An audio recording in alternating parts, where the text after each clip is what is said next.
ऐसा कैसे हुआ कि एक मुस्लिम डोमिनेशन आ गई इस फिल्म इंडस्ट्री के ऊपर? आखिर हुआ कैसे ये पूरी चीज? ये कहां से, इसकी जड़ें कहां से जाती हैं? आज मैं आपको पूरा विस्तार से ये बात समझाना चाहता हूं। देखिए, ये कहानी शुरू होती है 30s और 40s के टाइम पर। अगर मैं बात करूं तो एक आदमी था जिसका नाम था सज्जाद जहीर। सज्जाद जहीर था तो एक कम्युनिस्ट पार्टी का आदमी, पर एक रेवोल्यूशनरी था और ऑफ कोर्स मुस्लिम था।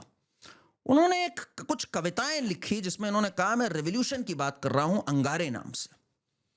वो कविताओं पे भी बातें होने लग गई और इनमें एक एक वो तो होता है जज्बा कि भाई मुझे कैसे एक संगठन खड़ा करना है। ये सज्जाद जहीर अहमद अली से मिला और इन्होंने एक तरह से एक संगठन बनाया जिसको कहा जाता है अंजुमन तरक्की पसंद मुनफ्फिन हिंदी, यानी कि all India progressive writers association. एक उर्दू चीज जो शुरू करी जिसको नाम इन्होंने दिया बाद में all India progressive writers association, और इसकी नींव इन्होंने रख दी 1937 में आकर। और इसके अंदर खूब लोगों को इन्होंने इन्वॉल्व किया, हजरत मोहानी को इन्वॉल्व किया, कुछ कुछ हिंदुओं को भी इन्वॉल्व किया। और हिंदू भी ऐसे इन्वॉल्व किए जैसे एक आपका आता है ताराचंद। ताराचंद वो व्यक्ति है जिसने बाद में भारत का इतिहास लिखा, नेहरू के ब्लू आइड बॉय थे। और ये ताराचंद कौन थे? इन्होंने हिस्टोरियंस जैसे आरसी मजूमदार है उनको रिप्लेस करके देश की हिस्ट्री लिखी और लिखा मुगल कितने महान थे। ये ताराचंद वो व्यक्ति था जो रिसर्च करता था कि कैसे इस्लाम का पॉजिटिव इंपैक्ट हुआ है भारत के ऊपर। इन्होंने तो ये तक कह दिया था कि जो अद्वैत वेदांत का सिद्धांत है वो असल में इस्लाम से इंस्पायर्ड है। सोचिए जरा आप, कहाँ इस्लाम 1400 साल पहला और कहाँ वेदांत जो है वो कब से चलता आ रहा है, सनातन धर्म। पर इन्होंने कह दिया अद्वैत वेदांत इज इंस्पायर्ड बाय इस्लाम, जबकि अद्वैत वेदांत का मानना है सब कुछ एक है, इस्लाम का मानना है अलग है, ईश्वर अलग है, अल्लाह अलग है, लोग अलग हैं। बट इनका भाई जब जब उल्टी बुद्धि चल रही हो तो उसका क्या कह सकते हैं भाई, हिंदू भी तो कुछ कमाल के होते हैं, ताराचंद जैसे हैं हमारे हिंदू। इन्होंने ही इतिहास भी लिखा, नेहरू के बहुत पेट थे ये, और यही इसका हिस्सा भी बन गए आपके प्रोग्रेसिव राइटर्स एसोसिएशन का। प्रोग्रेसिव राइटर्स एसोसिएशन ने फिर एक धावा बोल दिया और इन्होंने कहा कि अब जो प्लेज लिखेंगे, जो उर्दू का चीजें होंगी, वो सब अब हमारे कल्चर में आएंगी। बाद में यही प्रोग्रेसिव राइटर्स एसोसिएशन जो है बना इप्टा में। अब आप पूछेंगे इप्टा क्या है? इप्टा है Indian People's Theatre Association. IPTA दरअसल कम्युनिस्ट पार्टी ऑफ इंडिया जो उस टाइम पे थी उसका कल्चरल विंग था। देखिए, कम्युनिस्ट पार्टी बड़ी विचित्र है, उसका हमेशा से नैरेटिव और इन सब पे कंट्रोल करने का एक इच्छा थी और उसने एक कल्चरल यूनिट अपनी खोली इप्टा, जिसमें उसने वही रेवोल्यूशनरी थॉट्स, वही मार्क्सिस्ट लिटरेचर को प्रमोट करना स्टार्ट किया। तो एक अजीब सा नेक्सस बन गया। एक तरफ मुस्लिम्स जो उर्दू बोल रहे थे, सज्जाद शेख जैसे, सज्जाद जहीर जैसे, और एक तरफ आपके कम्युनिस्ट पार्टी का पूरा जोर इसके ऊपर, जोशी जी, पीसी जोशी और ये सब लग गए प्रमोट करने पे कम्युनिस्ट विचारधारा को। अब इप्टा जब बनी, इप्टा बनी जाकर 1941 में, जो कि प्रोग्रेसिव राइटर्स एसोसिएशन ही का एक रूप था। इसमें सब आ गए आपके, इसमें जितने उर्दू बोलने वाले थे, कैफी आजमी, साहिर लुधियानवी, इन सब का मिलन हो गया इसमें आकर के। और ये मैं अगर बोलूं, ये सब वो थे जो एक तरह से पुश कर रहे थे फॉर पाकिस्तान।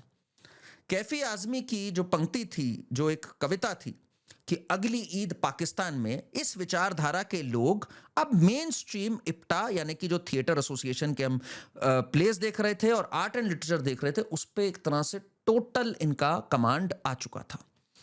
इन्होंने बहुत ही एक, मैं अगर कहूं, एक उसके साथ पूरा कैप्चर कर लिया लैंग्वेज और लिटरेचर को। इनकी जो पहली पिक्चर आई आलम आरा, उसमें भी जो गाने आए, सारे गाने उर्दू में आए, मुस्लिम सिंगर्स के द्वारा आए, जैसे कि दे दे खुदा हमें, दे दे खुदा के नाम पे अलग अलग गाने और अलग अलग चीजें आने लगी। विचित्र चीज ये हुई कि उस समय कम्युनिस्ट पार्टी और मुस्लिम लीग में भी एक मिलन हो गया। जी हाँ, पाकिस्तान बनाने में कम्युनिस्ट पार्टी का बहुत बड़ा योगदान है। और जो मैंने पहले आपको नाम बताया था, सज्जाद जहीर, जिसने कि प्रोग्रेसिव राइटर्स एसोसिएशन से इप्टा और कम्युनिस्ट पार्टी का वो एक तरह से, मैं अगर कहूं, पूरे अवध क्षेत्र का, लखनऊ, आगरा, उस पूरे इस क्षेत्र का एक तरह से जनरल सेक्रेटरी था कम्युनिस्ट पार्टी का। उसने धावा बोल दिया और कहा पाकिस्तान बनना चाहिए। और कम्युनिस्ट पार्टी का एक रेजोल्यूशन आया कि we are backing the demand for Pakistan. ये उस समय की बात है जब इनका वर्ल्ड वॉर टू छिड़ चुकी थी, और वर्ल्ड वॉर टू के छिड़ने के बाद जब सोवियत यूनियन पे कब्जा हुआ तो एक तरह से इनके समझ में आ गया कि हमें सोवियत यूनियन के साथ ही रहना है, हमें पार्टीशन की बात करनी है। और मैं अगर बात करूं सज्जाद ज़हीर के, तो एक इनकी जो एक पूरी किताब आई थी, the league unity, Congress communist league unity, उससे मैं अगर कोट करूं, the demand for representation, autonomy and residuary powers for Muslim provinces and the right to self determination is not to be regarded as growth of communalism. मतलब देखिए क्या इन्होंने घुमाया इसको, but as the growing expression of democratic and anti imperialist urge of developing Muslim nationalities. कितनी खूबसूरती से ये आर्ट का चोगा पहनाते हैं बद से बदतर बात को। एक देश के दो हिस्से करने जा रहे हैं, पर इसको ये anti imperialist urge of the community और ये सब एक्सप्रेशंस देके ये फ्रॉड इन्होंने स्टार्ट कर दिया। बाय द वे, ये सज्जाद ज़हीर जैसे कई लोग बाद में कम्युनिस्ट पार्टी ने लोन कर दिए मुस्लिम लीग को, और ये चले गए पाकिस्तान। जी हाँ, सज्जाद ज़हीर पाकिस्तान चला गया। पाकिस्तान में इन्होंने कम्युनिस्ट पार्टी ऑफ पाकिस्तान बनाई। कम्युनिस्ट पार्टी ऑफ पाकिस्तान में जब पाकिस्तान बन गया, इनको दो जूते पड़े। इनसे कहा यहाँ पे लटका दिए जाओगे, यहाँ पे ये सब रेवोल्यूशनरी और ये शायरी फालतू की चलेगी नहीं, सरकार के अधीन रहना हो तो रहो। भाग के ये सब साले वापस आए भारत। ये था इन लोग के साथ जो हुआ। और भारत को देखिए और हमारे चाचा नेहरू को देखिए, इन्होंने रेड कारपेट बिछा करके इनको वेलकम किया।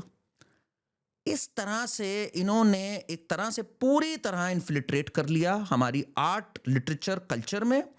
पाकिस्तान भी बनवाया, और पाकिस्तान में जब दाल नहीं गली, ये सब साहिर लुधियानवी और ये सब यहां आ गए। कैफी आजमी जैसे लोग तो गए ही नहीं। अगली ईद पाकिस्तान में बोला, पर रह यहां गए, और बाद में फिर शबाना आजमी उनकी बेटी आ गई। जावेद अख्तर वगैरह तो आते ही रहे। जावेद अख्तर के बाप थे जानिसार अख्तर, वो भी यही सब कवाली और शायरी करते थे। इस तरह से इनका पूरा कब्जा होता गया। ये तो मैंने आपको भी एक तरफ की कहानी बताई, ये तो मैंने आपको सिर्फ ये बताया कि लैंग्वेज का रोल कैसे आया यहां पर। अब मैं आपको बताता हूं एक बात, आपको जानकर बड़ी हैरत होगी कि जितनी भी आपने उस जमाने में मुस्लिम एक्ट्रेसेस देखी हो अगर, तो वो सब ज्यादातर मुस्लिम्स ही थी। मधुबाला, नाम मधुबाला, पर असली नाम क्या? मुमताज जहान बेगम देलवी। नरगिस, ओह इनकी तो बड़ी लंबी कहानी है।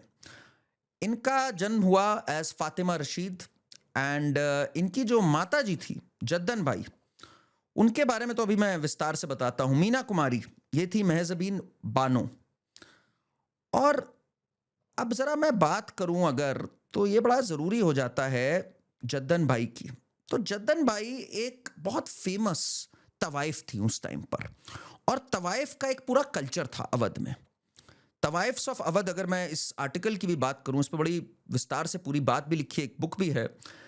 तो उस समय क्या होता था कि ये जितने उर्दू के नज्म होते थे, शेर और शायरी होती थी, और महिलाएं होती थी जो कि बेसिकली कोर्ट्स में होती थी, इन शाही दरबारों में होती थी, ये गाना, नाच, नृत्य करना, उससे एंटरटेन करती थी लोगों को। और ये एक टोटली उर्दू थिंग थी, टोटली एक इस्लामिक चीज थी।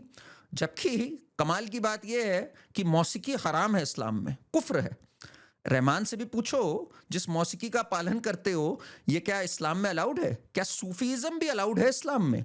कितने फतवे आ सकते हैं इस पे, और आए भी हुए इन द पास्ट। बट खैर, तो जब ये तवाइफ कल्चर स्टार्ट हुआ, तो इसमें जद्दन बाई जैसे आई, इससे पहले भी फातिमा बेगम आई।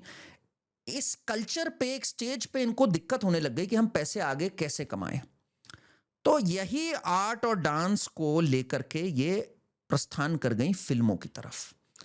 तो एक तरफ हमने देखा पॉलिटिकल रीजंस के कारण कम्युनिस्ट पार्टी और मुस्लिम लीग के अलायंस और इप्टा और इन सब के कारण एंट्री हुई, और एक तरफ इधर जद्दन बाई जैसे लोग, और जद्दन बाई के ही घर से आई थिंक फातिमा बेगम की बेटी थी जुबैदा, जो पहली पिक्चर, तो पहली टॉकी बनी थी, उसमें वो हीरोइन थी जुबैदा।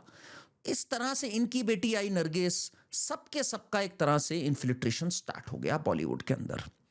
बॉलीवुड तो कहना गलत होगा, इसको उर्दू वुड ही कहा जाएगा, अब इसको बॉलीवुड कहा जाता है।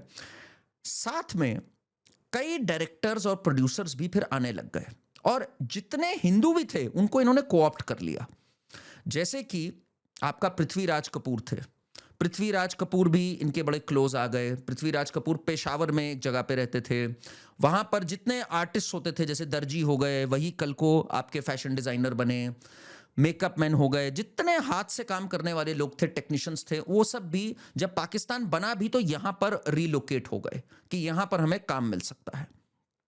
साथ में हमें समझना होगा, ये जो बॉम्बे था उस टाइम पर, ये ग्रो करता जा रहा था एंड इसमें समुद्र के रास्ते काफी ट्रेड भी हो सकता था। तो जितना 2 नंबर का धंधा था, आपका जो स्मगलिंग का था, धीरे धीरे उस पे भी बहुत लोगों का कब्जा होता गया।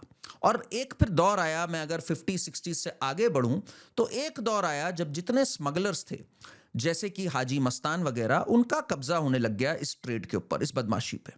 और इस 2 नंबर के पैसे को इन्होंने रीराउट करना स्टार्ट किया बॉम्बे फिल्म इंडस्ट्री के जरिए। जी हाँ, तभी दीवार जैसी फिल्म बनी जिन्होंने ग्लोरीफाई किया हाजी मस्तान को, और अलग अलग फिल्में बनी जिसमें कि गैंगस्टर्स को दिखाया जाता था, अरे दिल के बड़े अच्छे हैं ये, खून खराबा नहीं करते पर दिल के तो अच्छे हैं, किसी गरीब की मदद भी कर देते हैं, रॉबिन हुड जैसे हैं। और फिर ये दीवार और ये सारी फिल्में आई। तो आपने देखा 3 तरह से हमला हुआ एक तरह से फिल्म इंडस्ट्री पे। एक पावन चीज नृत्य कला और सारी चीज जो कि हमारे वेदों से आई है, स्वर अगर मैं बात करूं संगीत की, और यहां तो मौसीकी हराम थी, बट कब्जा इन्होंने कर लिया। दाद भी देनी पड़ेगी इन लोग की भाई।